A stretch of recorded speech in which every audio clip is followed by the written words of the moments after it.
最后一颗，一颗都不剩了我。Oh well, let's stay the same. Though the seasons change and life gets in the way. All this time you're in my mind. I'll dream of when I hold you every day. When it won't be a thing that fades away. 西光，我并没有说的那么笃定。现在呢？现在，我知道，我握住了所有的光。Don't hesitate to call me, just let me know. I hope you'll never forget. My heart is only you. Every moment of every day, our love's gonna find a way.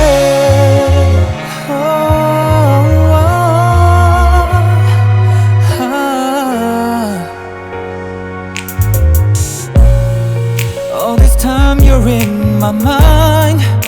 I dream of when I hold you every day. When it won't be a sin that fades away. We'll find our way back to when. Through all the times we were getting through and learned we were meant to be. Would we ever be close, you and me? Wherever you are, whatever you want, don't hesitate to call me, just let me know. I hope you'll never forget. My heart is only you. Every moment of every day, our love's gonna find a way. Oh, can you feel my heart's with you? If you ever wanna know, 只是想让你早点发现的借口。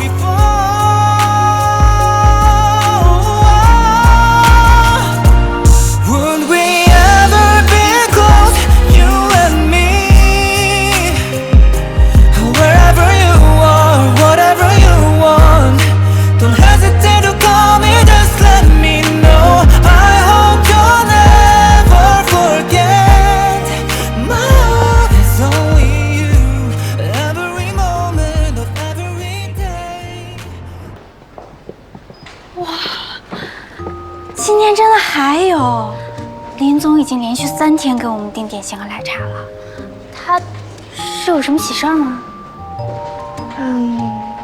应该吧。今天是红豆糕、红豆奶茶，昨天是陈皮红豆沙。西瓜，你家林总是不是红豆控啊？我不知道，可能他家红豆大丰收了，我去问问。你好，大方的林总，我们什么时候去南京啊？谢谢。快坐，路上辛苦了。还好，苏州到南京没有多久。资料。谢谢。哎呦。老王把我也喊来了。对呀，你也来看一看，大家一起提点意见吧。好，来，快坐。那我们开始。开始吧。这就是我们在原有设计上结合了光伏系统之后所呈现的效果。光伏组件主要是铺设在顶部以及侧立面，侧立面呢是以遮阳板的方式体现的。大家看一看，提些意见。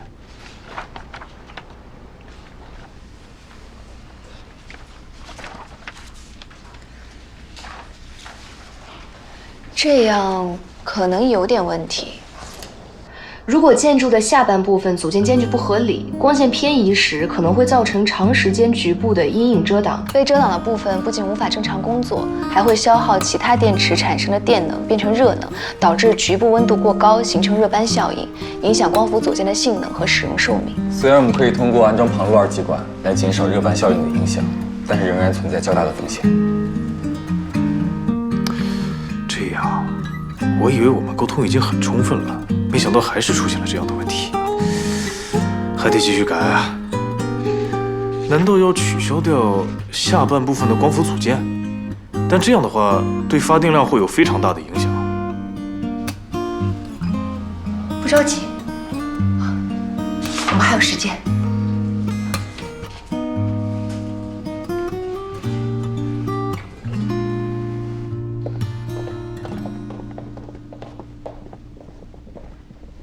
坐。旭光，你刚刚是不是有什么话要说？其实我想问一下，我们只能在原设计上结合光伏系统吗？原设计是不是也可以有个小改动什么的？什么改动？说来听听。如果把群楼船身这块设计成海浪的造型呢？海浪？我不太懂建筑啊，我就随便说说。就是主体大楼还是风帆意象，原本船身的部分呢，以曲线形式一层层波浪式的向外扩展，光伏板鳞次栉比的铺开，阳光一照就像波光粼粼的海面。这样一来可以增加光伏组件的总面积，二来海浪的设计也更方便我们把组件的安装角度调整到苏州的最佳倾角。人类发展科技，探索未来，本来就像一艘小帆船，在浩瀚无际、没有方向的大海中行驶。舅妈之前说，程瑞的设计理念是乘风破浪，之前只是乘风，这样改动的话，还蕴含了破浪的意思，就更加紧扣主题了。对，我有画面感了。可是你刚才会上怎么不讲呢？因为我对汪总不太了解吧，万一他觉得我越俎代庖，就反而不美了。不会，老王是特别直来直往、不在乎人情世故的一个人。不过西光小小年纪，倒是人情练达，无师自通。哎呀，未必是人情练达，他性格体贴，经常站在别人的角度去考虑问题。这不就是人情练达吗？不过也不用每时每刻太考虑别人，这样多少委屈了自己。那不会，我又不是笨蛋。行，那我一会儿跟汪总转达一下你们的意见。好，那舅妈，我和雨森先回苏州啦。啊，好，那我送你们。好，走。没想到我们家西光还有建筑师的天赋。什么？你别捧杀，意见人人会提，灵感人人都有。那真正要落实到纸上，变成真正的设计，是需要设计师们更多的灵感和扎实的功底的。道理人人都懂，难道我私下夸夸女朋友都不可以？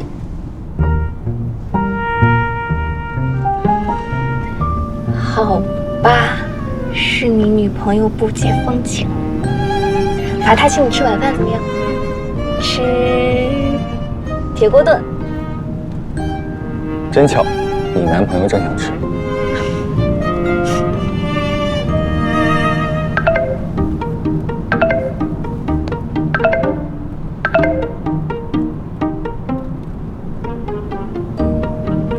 哎呀，小聂，我忘了，你和林总今天去南京对吧？我最近设计了好几个光伏的小东西，你们给他们设计师看看，也许能当智能数字中心的点缀。我们刚刚出来，我发给他们。行，那我去忙别的了。好的，花总辛苦。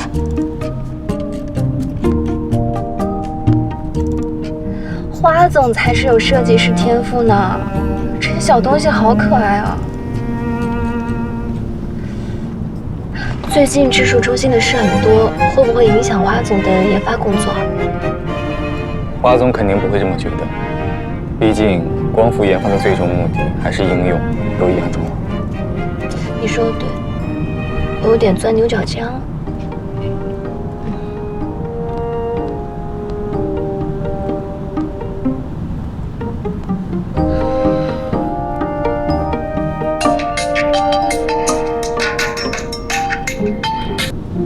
舅舅，小聂啊，你们有想法怎么不直接跟我说呢？你舅舅说不明白，还没走远的话，快回来。还有这些景观装置也很有意思，我们一起研究一下。好的，汪总，我们才出发，现在马上回去。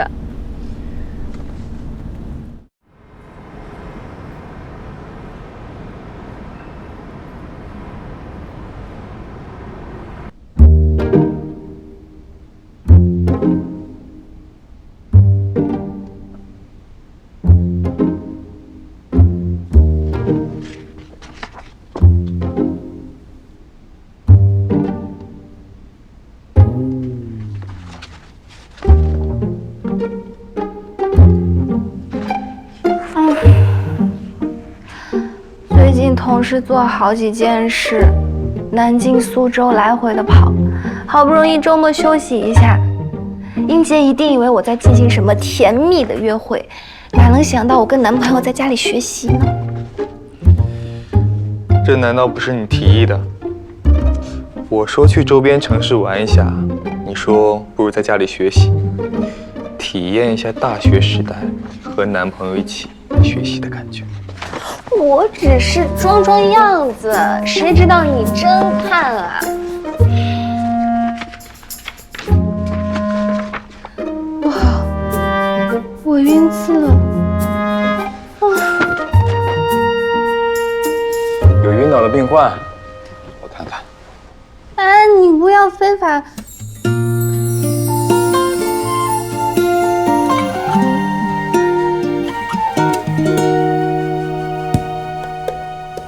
听心跳加速的声音，听在我耳边轻声低语，安静呼吸。非法什么？多么希望和行，就停在这里。但是我这样对女朋友应该是合法的。仿佛这个世界上林医生，林博士，你学到了哪条知识告诉我，亲一下可以治愈他？这项研究还在试验阶段，要多次实验才能得出正确结论。那我是你的实验对象，是实验伙伴，要给署名的那种。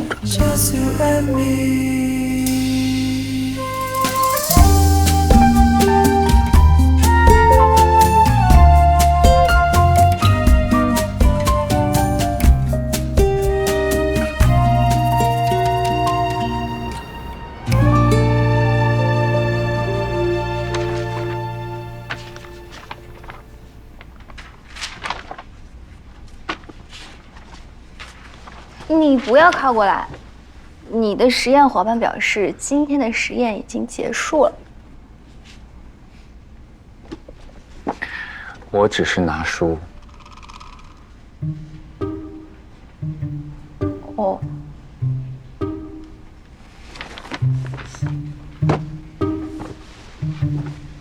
对了，我刚一边看书一边在想，我们要不要给公司改个名字？我觉得双远有点土，感觉像是远程跟盛远两个名字二合一。盛远和远程在长三角也算两面大旗，不用这么划清界限。有道理。唉，就是可惜了。我刚刚灵光一闪，想到了一个天选之名，感觉用了一定超级吉利。什么名字？光宇。我把我们俩名字凑在一起，但是女士优先，所以我的名字放在前面，绝对没有压你一头的意思。可以，改吧。不扯大旗啦？是不是因为我把我们俩名字放在一起才改出的？你想多了，纯粹是因为这个名字很贴切。光是能量，岛屿是载体。光宇可以解释为吸收储存光的岛屿，跟公司从事的行业很大。西光，你取名字很有灵气。我有没有灵气我不知道，但我知道你很能胡扯。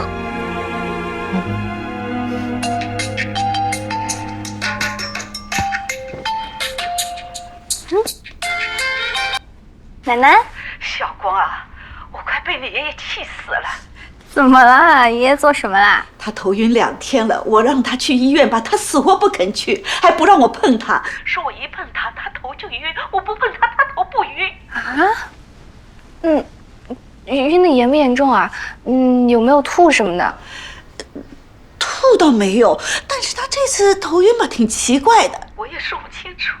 这样吧，明天星期天我回一趟无锡，到家里看看。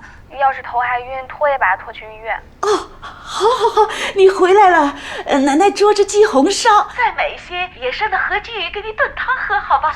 不要那么麻烦，我随便吃一口就行，主要是去看爷爷的。奶奶养鸡啊，就是等你回来吃的。那你大概几点钟回呀？9点半差不多。啊，好，我们等你啊。老人家生病了。奶奶说爷爷头晕了2天，不肯去医院。他就是这个样子，固执得很。以前生病呢，就是找村里的医生开点药吃。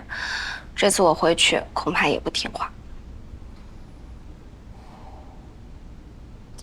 这种情况，倒是有个好办法。什么？老人家不肯去医院，你不妨直接带个医生回去。头晕的话，我正好专业对口。你觉得带我怎么样？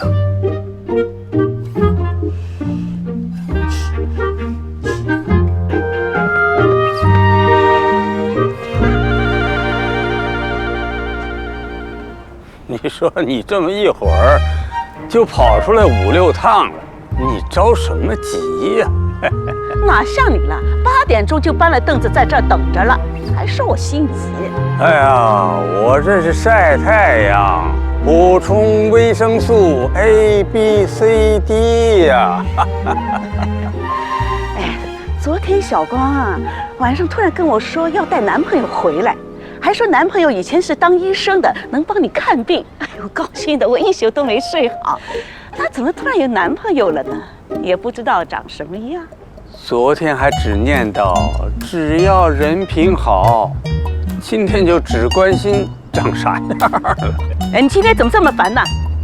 别以为你头晕我就不骂你啊！好。哎呦，来了辆车，是外地牌照的，肯定是他们。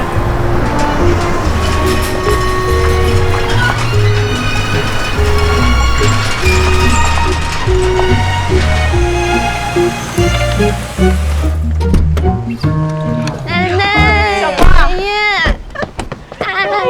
哎呀，小光啊，哎呦，你们一直在院子里等啊？我刚到，你爷爷一早就等了。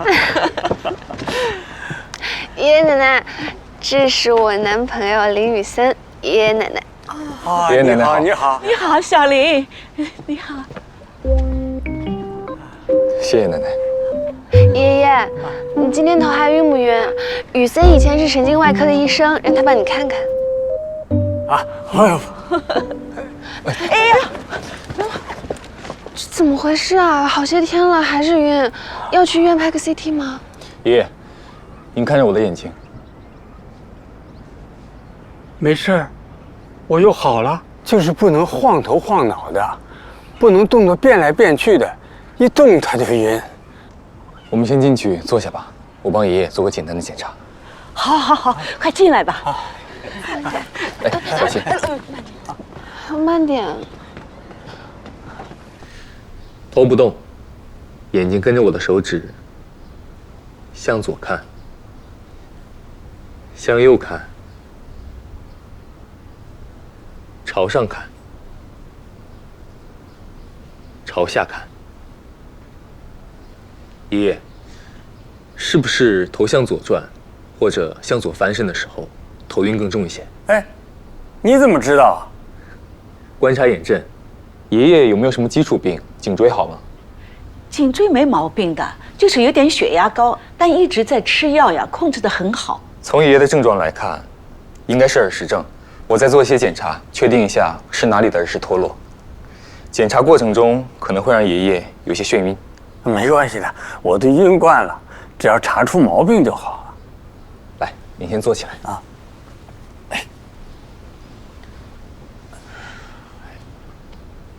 来，这个角度会有眩晕感吗？还好。好。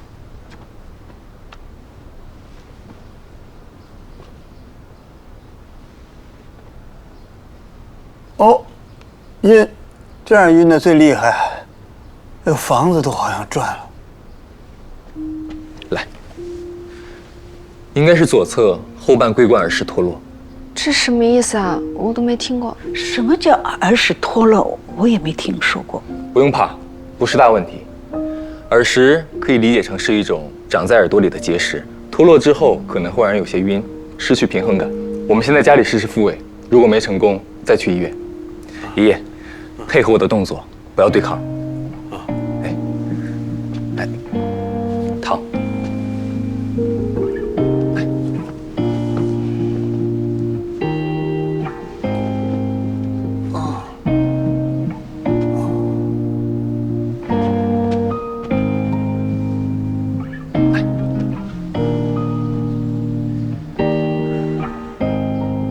现在还有眩晕感吗？哎，不晕了。这么快就好了，太灵了。耳石症复位效果是立竿见影的，不过爷爷不该拖，拖久了变成习惯性发作就不好了。就是啊，爷爷，你早点去医院，早点复位，这样也不用吃这么多苦了。那还会复发吗？有可能，所以爷爷平时要休息好，适量运动，保持好心情，不要生气。如果又复发了，就打电话给我们，或者及时去医院。他不肯去医院的，之前银行送了体检，体检报告出来了，银行还安排城里医院的医生来给我们看体检报告，他还是不肯去。哎呀，没什么大事儿，跑一趟城里多麻烦啊！那不等于白体检了吗？哎，不行，你把那个体检报告拿出来，我看看。哦，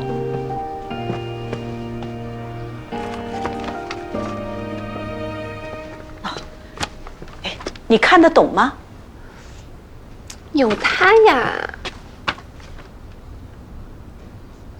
奶奶血管弹性减弱，总胆固醇略高，低密度脂蛋白略高，没什么大问题。待会儿我写个饮食注意事项。你写了我也看不懂，我小时候家里困难嘛，没读书，不识字。那我和希光给您录一个视频。这个好，这个好。你录还是我录啊？录小林。奶奶，不是小林，他是当医生的，这方面专业呀。哎呀，他就是想着回头在村民那些马友们炫耀炫耀呗。小林，你看看我的。哎，来，你。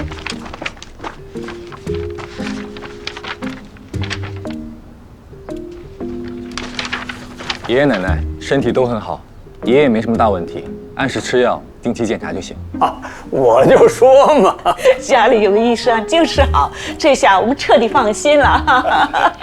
小林啊，今天你辛苦了啊，你坐一会儿，我给你们做饭去。我去给你打下手。爷爷，你再休息一下，耳石刚刚复位，别又脱落了。这2天也要避免劳累和剧烈运动。对对对，爷爷你看电视嘛，拿着，我去帮奶奶。走，我们去烧火。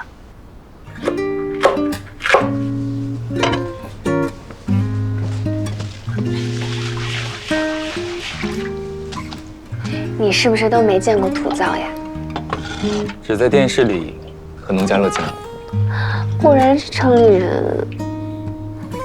难道你不是啊？我小的时候可是在爷爷奶奶家长大的，一直到上小学才会入戏的。烧火呀、喂鸡、放鹅，样样我都会。我教你烧火吧。首先呢，先清理一下灶堂里的灰。好了。然后，你帮我拿一点稻草结，给我，你来点。好了，可以了。然后再加一点那个豆干，对，就是它，放进去。然后那个柴火呢要这样摆。中间有空隙，火才能升起来。看，这样，好了。奶奶，火烧起来了。哦。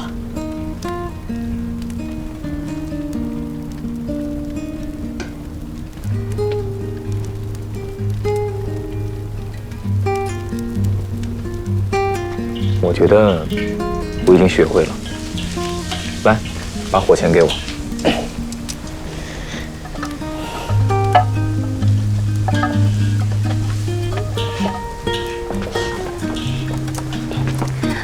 我要拍张照片发给盛阿姨，告诉她你被我扣在奶奶家打工。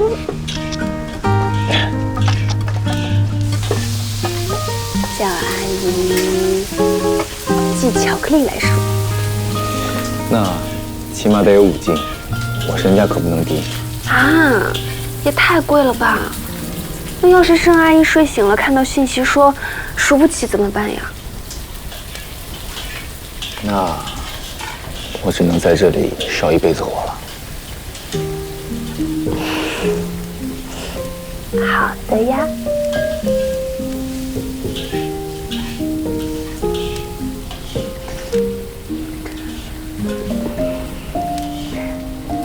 注意地形。我看你脸都烤红了，我还想感受一下温度。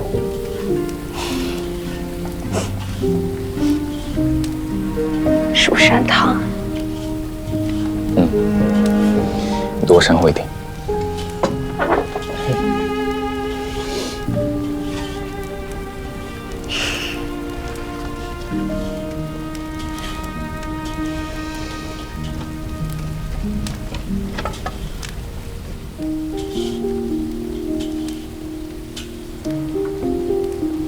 我也试试温度。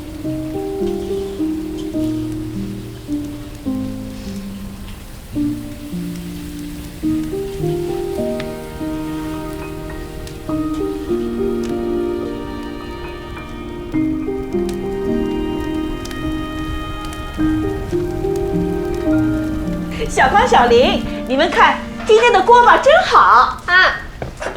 哇，你太厉害了，奶奶！是你们烧火烧得好呀，把菜端出去开饭了。啊！你乖。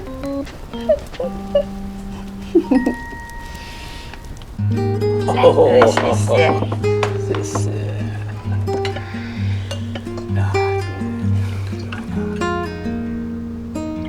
你快尝尝这个野鲫鱼汤，特别鲜，超市里买的鲫鱼完全不是一个味道。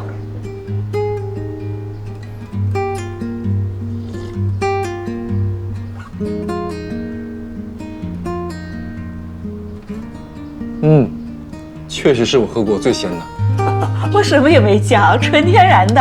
还有这个，奶奶烧的糖醋排骨也是一绝。是。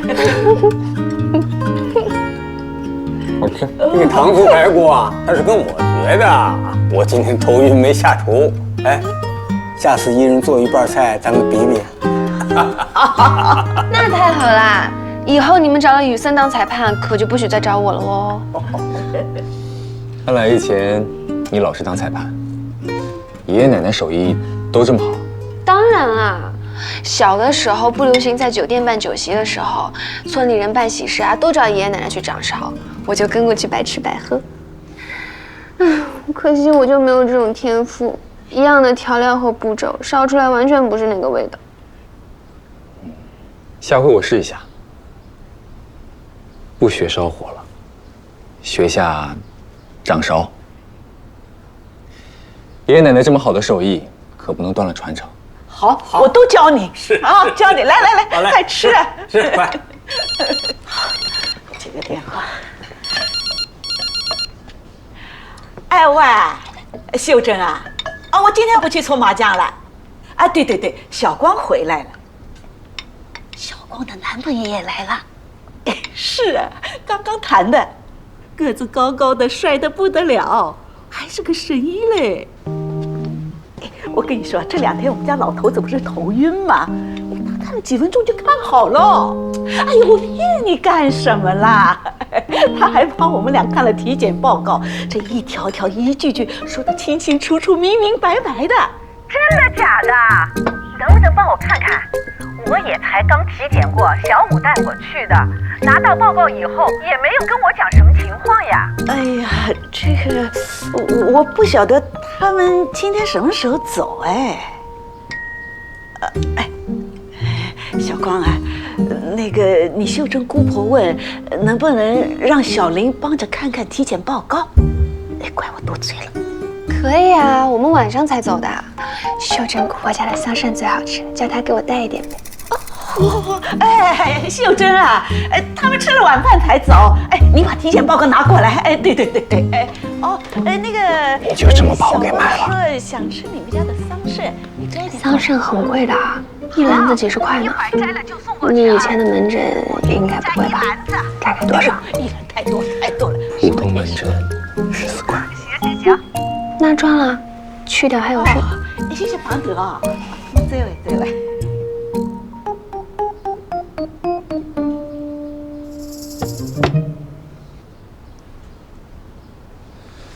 没什么大问题。小林，你会摆卖？这个我不会。是呀。我学的西医。那你以后要努力一点了，学贯中西。是新要求。回去我试试。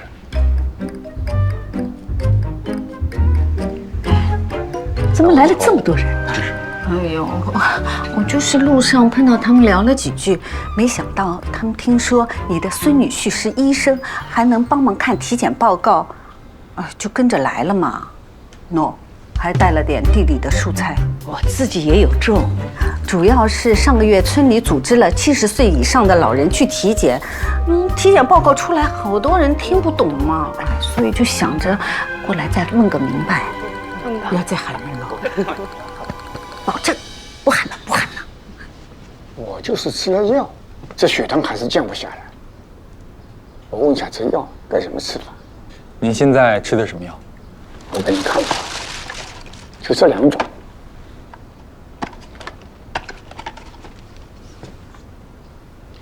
糖尿病我得问问其他医生。二爷，你等一等。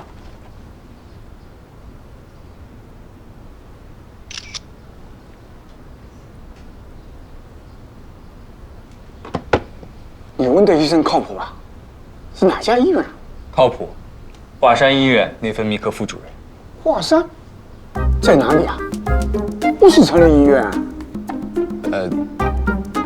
二爷，你看过《射雕英雄传》吧？里面有一个华山论剑。看过，我看了好多遍了，东邪西毒。哎，那个是什么来着？5个高手争天下第一。对，所以啊，这个带华山的都是很厉害的，上海的大医院。这样可以吧？干什么？没事。请你吃一个吧，别脏手了。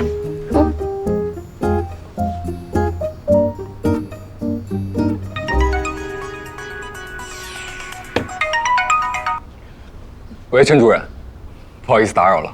我这边有位长辈，72岁，糖尿病史25年。怎么还有人来啊？我真的没说了，不是我。哎呦，我去看看。好的。好，我记下了。谢谢陈主任。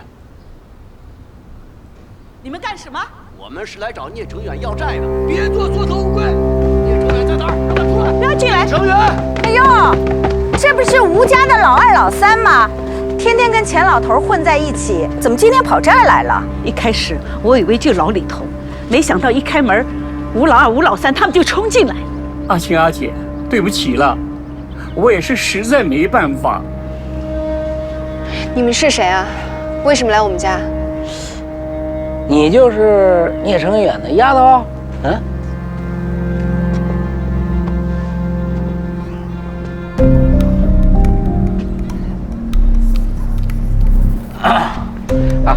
那什么，你爸欠了我们钱，我们来要账来了。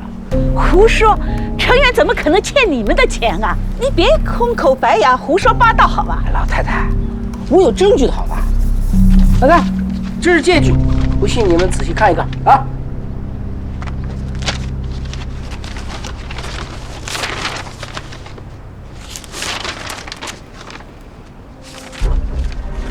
小林，这上面写的什么？快念给我听听。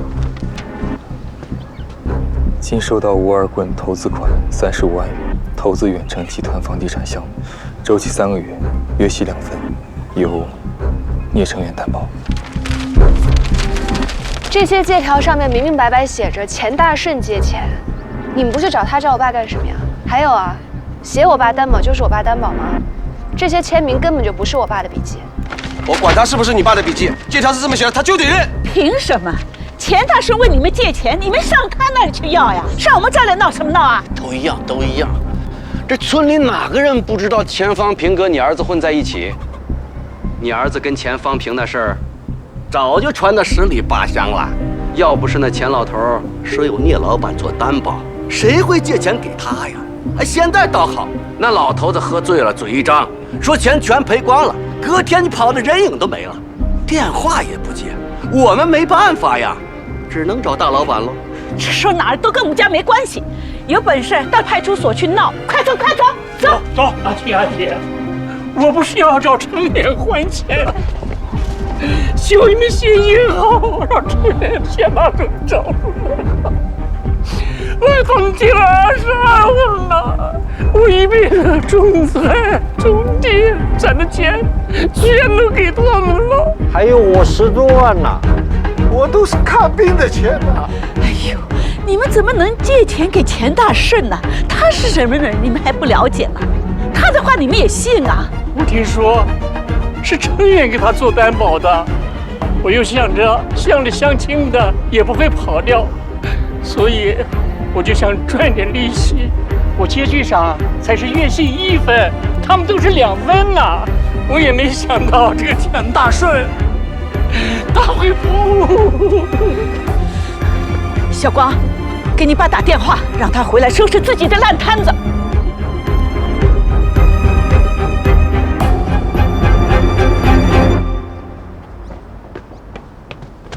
哎呦，老头子，你怎么了？啊？你是不是又不舒服了？没事。奶奶，你先扶爷爷回房间吧。那这儿怎么办？这边有个吸光能处理，你放心。谢谢啊，小林。走吧，走。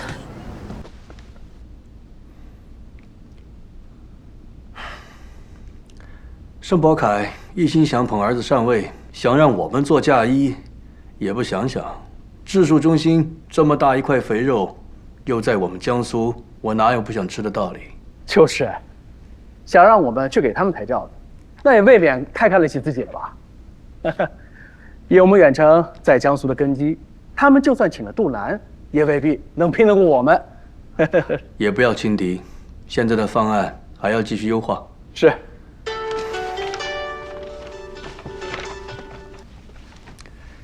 喜光，今天怎么给爸爸打电话？我马上过来。我爸立刻从城里赶回来，你们出去等吧。不是，凭什么让我们去外面等啊？怎么着？哎，你们家这院子金贵啊，人占不了啊。你们不出去，我报警了。那报警，没吓唬人呢，还能把我们抓起来。再者说了，哎呀，抓起来我也不害怕，好像谁没进去过似的，是不是？的确应该报警，抓不抓的不好说，但是冤有头，债有主，债主是钱大顺，警察来了，正好说个明白。那行，我们就在外面等着聂老板来，他要是不来，我们就不走了。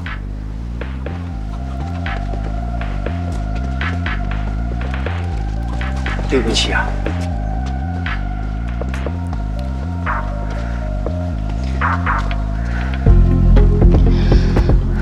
姑婆、二爷爷、姨婆，你们都先回去吧，这乱糟糟的，回头别伤着你们啊！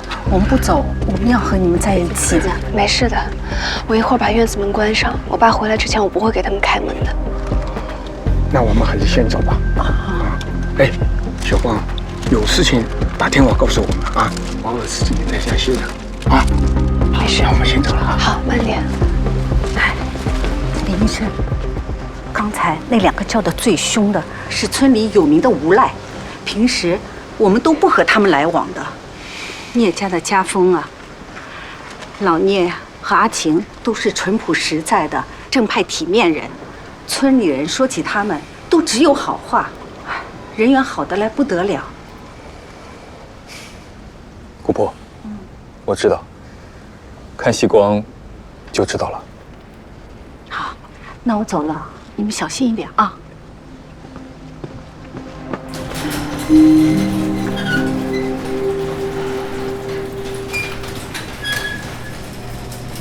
没事。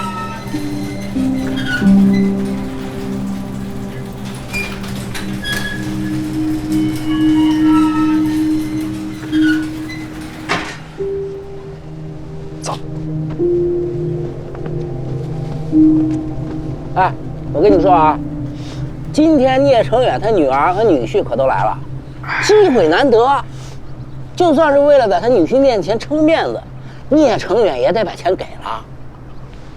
平常只有老头老太太在家，钱保要，万一给咱们装个晕什么的，回头还讹上他，是不是？今天我们就在这儿守着，绝对不能让他们跑了。我们这样，不会把聂家想要他的对象给吓跑吧？是啊，不该把他爸胡乱搞的事情给说出来呀！呸！棺材本都被骗光了啊，还担心人家丫头对象的事啊？要不是我们带着你们，这辈子你们都讨不回1毛钱来。欠我们钱的是钱老头啊，都一样嘛。哎，你以为那个聂成远是什么好东西啊？是。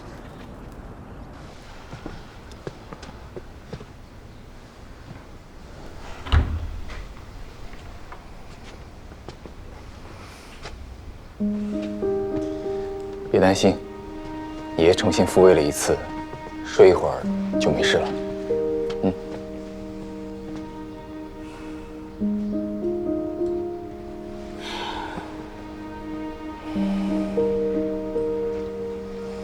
别怕，小事情。没有怕，我只是觉得好烦。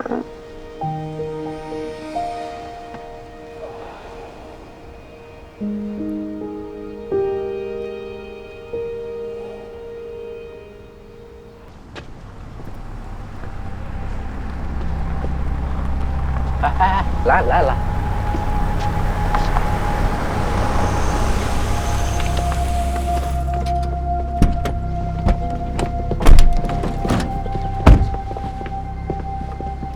吴老二、吴老三，是谁借给你们的胆子，敢跑到我的家门口来发癫？聂总，您是大老板来的，这无锡城里头，全国你喊得上号的，我们几个怎么敢闹事呢？就是这钱大顺问我们借钱了，一个人20-30万呢，说您担保了，我们又找不到你人，所以就过来问问叔叔阿姨。钱大顺问你们借钱了，他借钱关我什么事？面元怎么还不回来呀？也不知道人找的怎么样了。哎呀，你们俩可把我骗惨喽！这下好了，问村里借了快200万，你要是不帮我还，我这一辈子啊都回不去了。他说是帮你借的，说你担保，还签了名，这个借条上写的是一清二楚。那前2天他喝醉了，跟我们讲全亏了，结果第2天人就直接跑了，这电话也不接，我们不就只能找您了吗？借条呢？我让你把我之前给你钱拿出来，谁让你借钱了？我给你的钱呢？你1毛不剩全花光了，你是不是又去赌了？好啊，我怕聂成远发现，把我的钱放在你那儿，结果倒好，我直接给了贼头啊！哎呦，这可怎么办呀？我现在手里连1毛都不剩了。你这管聂成远要吗？真的假的？聂成远担保，那么大的老板会缺这小几百万？当然不缺啊，他只是给我一个口子，哎，快进快出赚点钱花花。哎，回头我赚大头，你们赚小头。你这老头不会骗我吧？我骗你个啥？聂成远是我女婿，我要骗你钱啊？方平跟他早就领证了。哎，头，我都苦恼不了我嫂子的手。挂掉！你一定要把村里面的人都稳住了，千万别把事情闹大了，不能让聂成远听到一点风声。我再管他慢慢要，说不定不会有事的。聂远已经去苏州人家厂里找人了，说不准马上就能有消息了。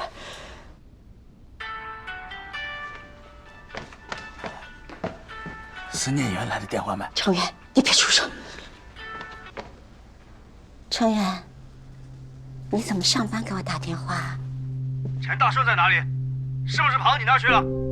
没啊，我好一阵子没跟我爸联系了。你怎么突然问起他？真的？那你爸他打着我的名号在村里借钱的事情，你知不知道？是不是有这回事？我不知道啊。说实话。我借了一点点，我也是刚知道。快200万，你说一点点？你要那么多钱干什么？我给你的钱还不够吗？聂远，是聂远，他跟我说有个投资，说是万无一失，让我拿点钱给他投。一开始的确赚了，连本带利都还了，没想到后来再投进去，那2个人就跑了。成远，我也是被骗了。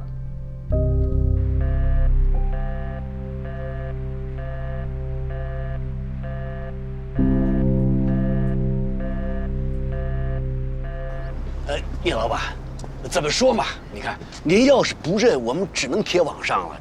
这不能钱被骗了还憋着，总得出口气嘛。把这条，还有他们的转账记录核对清楚，处理一下。这个还是聂老板聪明，你看这事儿闹大了，多丢脸面，他不好看呐。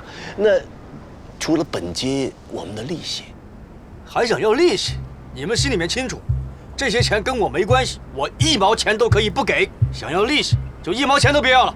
你去跟钱大顺打官司吧。哎，这不是您丈人？我哪里来的丈人？我丈人早死了。今天这些钱我清了，但是没有下一回。还有，今天的事，要是在外面我听到一点风声，我……哎，行，算我们倒霉。这利息不要了，不要了。我不同意。牢里头他们的钱你得给，利息也给，按银行利息给，以后再问钱大顺要。但是这吴老二、吴老三还有他们这2个不能给。这几个人天天和钱大顺混在一起，会不会他们一起挖坑让你跳啊？我不同意。妈，这事我来处理，你就别管了。你处理个屁！今天你帮他们还了，过几天又要说钱老头欠谁的钱了，你再帮他还啊？你脑壳子坏掉了！真是的，我想来想去啊，只有报警了，让警察出面查清楚，这钱老头究竟在外面欠了多少钱呢？他这是诈骗，把他给抓起来。妈，我们回去说。什么回去说？妈，回去有什么好说的？你怕丢人啊？今天这事被你闹的，全村的人都知道了。你现在怕丢脸了？当初你和钱方平搞在一起的时候，你不怕丢脸啊？你说说看。小光的男朋友今天第1天上门，你这破事就闹上门上来了，我没有脸了，我的家风都没有了，我丢尽脸了我。小光，报警！不许报！报！别！报！我说报就报！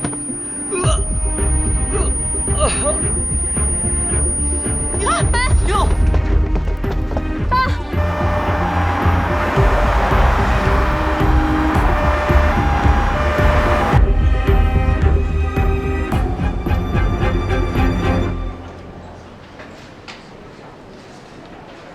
小光，你爸不会被我骂出事了吧？不会的，奶奶，你别瞎想。我爸应该就是一时情绪激动昏了过去，这怎么也不怪你，要怪就怪那个钱大顺。对，都怪那个钱老头，还有他自己，你可千万别瞎想啊！我还骂他脑壳子坏掉了，不会真的坏掉吧，小林？不至于的。爷爷奶奶，你们先坐下，等 CT 结果还要一阵子的。爷爷坐吧。好。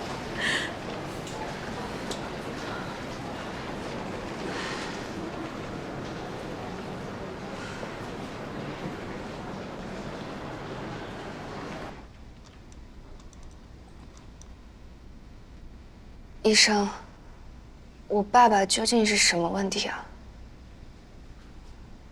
你是病人的女儿。嗯。你爸爸右耳的内听道明显扩大，内听道口区有个等密度病灶，高度怀疑是听神经瘤。肿瘤吗？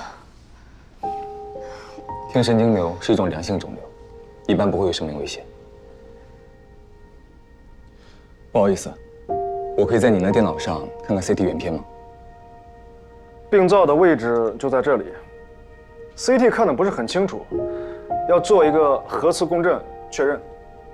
大概率是听神经瘤，推测在2厘米左右，属于比较大的类型，但压迫不是很严重，粘连情况应该还好。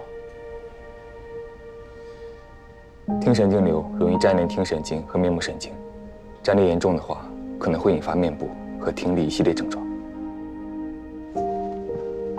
你是神外的医生，你这是怎么看出来的？之前是做过几例听神经瘤的手术。那现在要怎么办呀？还是要先做核磁共振进一步确认，确诊了的话就要安排手术切除了。开颅手术吗？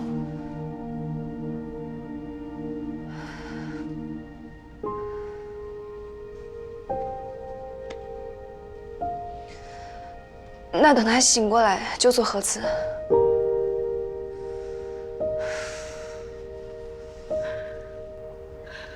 好端端的，怎么得肿瘤了呢？他今年才50，还年轻着呢。跟江云没离婚的时候，什么都好好的。现在呢，被那个钱方平搅和的都成什么样子了？一天天的就是不消停。就算要再结婚，也得找个把日子过得好的、人品好的呀。怎么就鬼迷心窍了，跟钱老头子一家人混在一起？这下好了，得了肿瘤了，这可怎么办呢？爷爷奶奶，你们别太担心了。医生跟雨森都说了，这是良性肿瘤，恶性非常非常少见，做手术切除了就好了。脑子上开刀，那要受多大的罪呀！爷爷奶奶，你们先吃点东西吧。不吃啊！爷爷，你头还晕吗？我没事儿，都被吓好了。我这是小毛病，可是他年纪轻轻的就得了这么大个病，都是天天喝酒熬夜，生活不健康啊。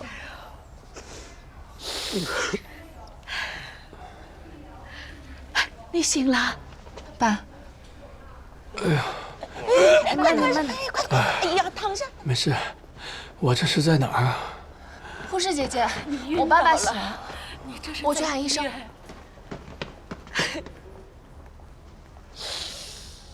妈，你哭什么呀？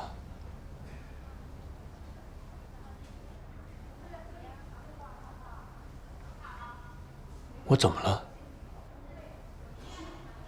你别瞒我，实话实说。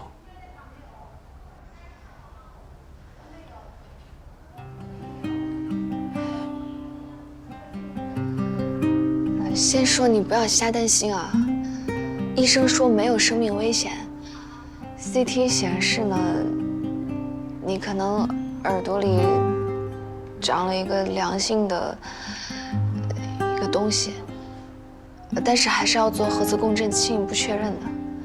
什么东西？肿瘤？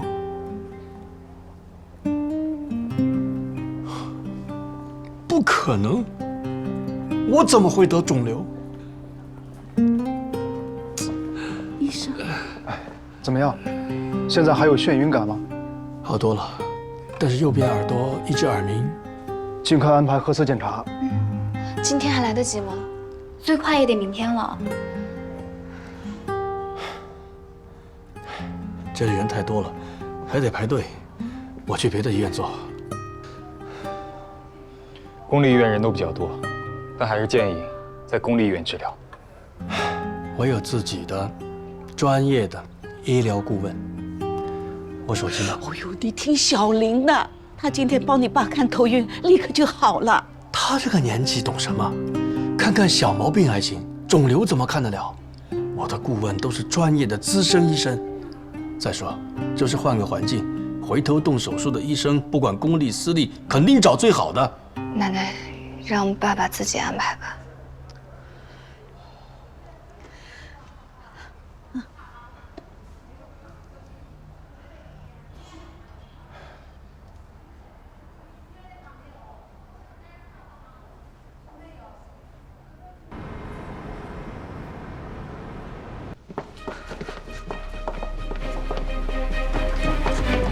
我说了你还不信？这家公司啊，就短租没多久，上个月就退租了。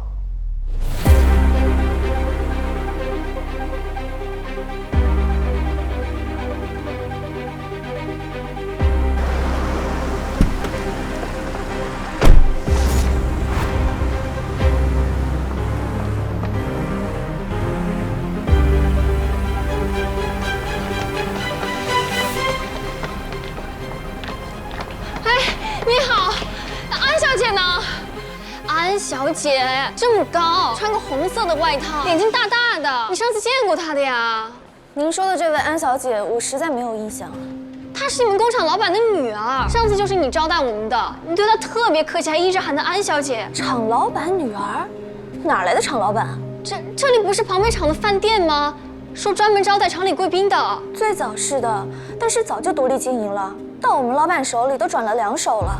不过他们厂招待贵宾倒是经常来我们这儿。那这个厂的老板是不是姓安啊？我上网查过的是姓安啊。对，但是听说好像他只有一个儿子，没有女儿啊。哎，安丽，你记性好，你记得上个月有招待过一个姓安的顾客吗？就是跟我一起的。我有印象，是不是瘦瘦的，穿了个红色外套？对，他订餐的时候就说叫安小姐，我们肯定这么喊。我记得他来的比较早，特别叮嘱我们说客人比较重要，让我们热情周到一点。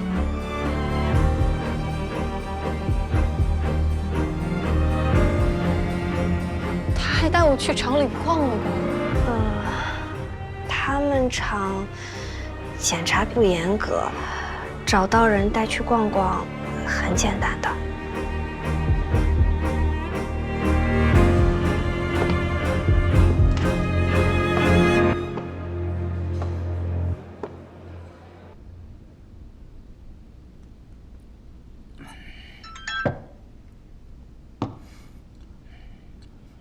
闺女啊，没事了啊。吴老三说呢，女婿把钱都给我们还了，明天我就能回去了。我就跟你说，早点跟女婿讲，你偏不肯。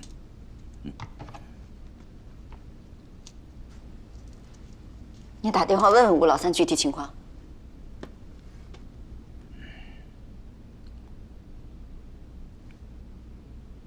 喂，吴老三，你这个混球啊，怎么跑我女婿家闹事去了？我还能欠你钱啊？我就出去玩几天，可把你急的呀，上蹿下跳的。你不要吹牛皮了，好吧？还女婿呢？人家大老板认你这个老丈人吗？啊？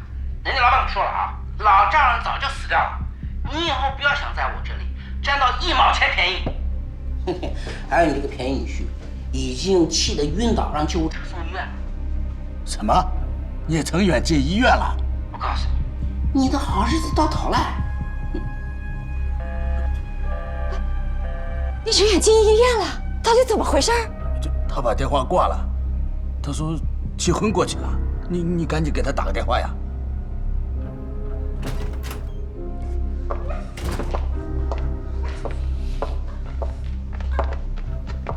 找他欠钱和找上了吗？找不到，到处找不到，厂不是他家的，那个证券公司也没人了，假的，全都是假的，他们都是骗子，真的是骗子啊！那个罗克呢？他也是骗子？罗克也被骗了100多万。他就这么算了？他家里不是有点能量吗？他不想想办法找人呢？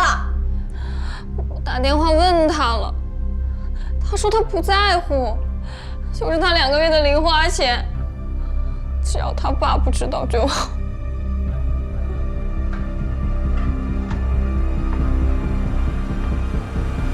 哎呦，完了！这下全完了！我把钱全投进去了，这下全没了呀！哎呦，我的钱哟！你这个蠢货，我可比你还惨喽！我一开始只投了20万，后来也拿出来了。后来是你自己要投的，你还冤上我了你！要不是你出去讲那些不三不四的东西，老娘还能上这么大的当啊！圆圆，你别怕，村里借的钱，你和我爹啊都帮我们还上了。现在没钱不要紧呐，哎，回过头了再管他要嘛。多多说点好听的。哎呦，真的。宁叔叔都帮我们还了，他不怪我们。怪你们什么呀？你们也是被骗的呀！几百万在他那里就是小钱。这小子从小就吃方平那一套。没事，方平啊，你再哄哄他，男人嘛，都那样。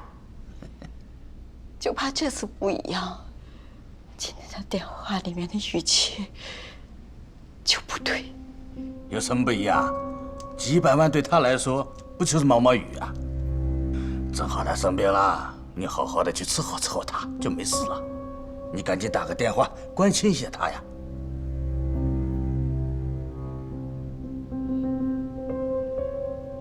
我就不生你！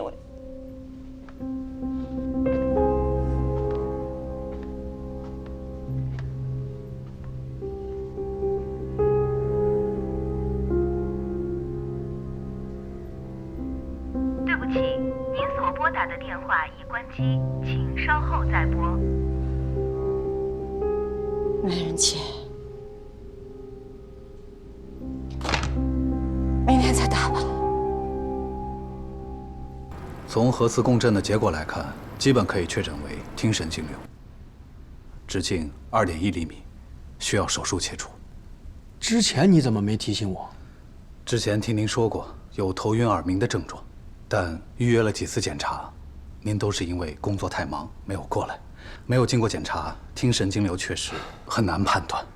当时吃了点眩晕药就好了。那怎么弄呢？